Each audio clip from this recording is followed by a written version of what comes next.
Hello, YouTube. I want to tell you what the number one mode of operation is that perpetrators of crime and special crimes against me and others that I've known has been. Everybody knows what DARVO is, or at least most people who are familiar with the sexual assault modus operandi: deny, attack, reverse, victim, and offender.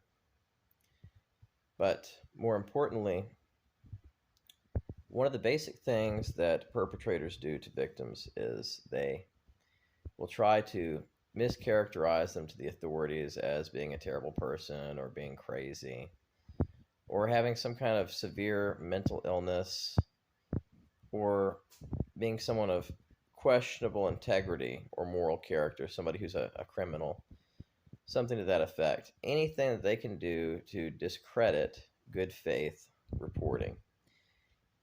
They often don't realize that the more educated people who have some understanding of how to prove the things that have happened to them will submit actual evidence to prove, hey, this did in fact happen.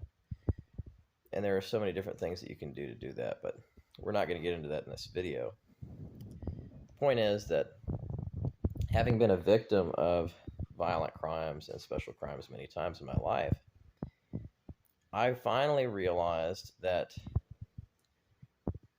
the number one thing that these people would always do to me was to try to say something about me that wasn't true. Either I'm a bad person, or I'm a liar, or I, stole something from them, or they'll try to turn the tables any way they can.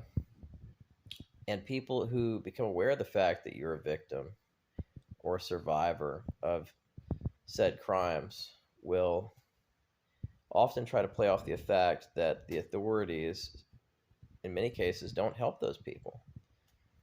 And so what happens is you have people who victimize you on a secondary basis criminally because you're having to, hide from perpetrators, people who have hurt you, or you're having to make some other special accommodation in your life in order to have peace and be safe from those people who have harmed you or committed crimes against you and your property and your family.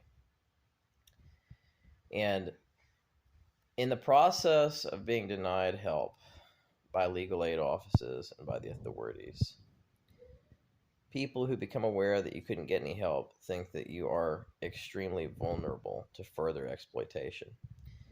They'll make you false promises in the hopes of getting you to lower your guard and make you think that you can trust them. And then they'll steal things from you, or they will try to act as though they're going to take some kind of financial burden off of you, like a car note that you can't afford anymore because you've suffered some kind of financial setbacks on account of being displaced by crime. That's one example. I had somebody do that to me. They didn't pay my car note for a year after agreeing to take over the note. Car came back scratched up with collision damage. It was trashed out inside. And then they threatened me. After I sent a large sum of money, I came into a little bit of money. This individual, who I won't name, decided that it would be okay to say, well, hey, if you try to get your money back or otherwise take any action against me for screwing you over, I am going to retaliate against you. I'll file a report to cause a bunch of legal trouble for you. That's what perpetrators do. The whole thing is about them trying to turn the tables on people who are already coming from bad circumstances. And unfortunately, having to run from people who have hurt you, this is the type of people you often encounter when you're on the run from those people. That's what happens when the authorities and legal aid don't help victims.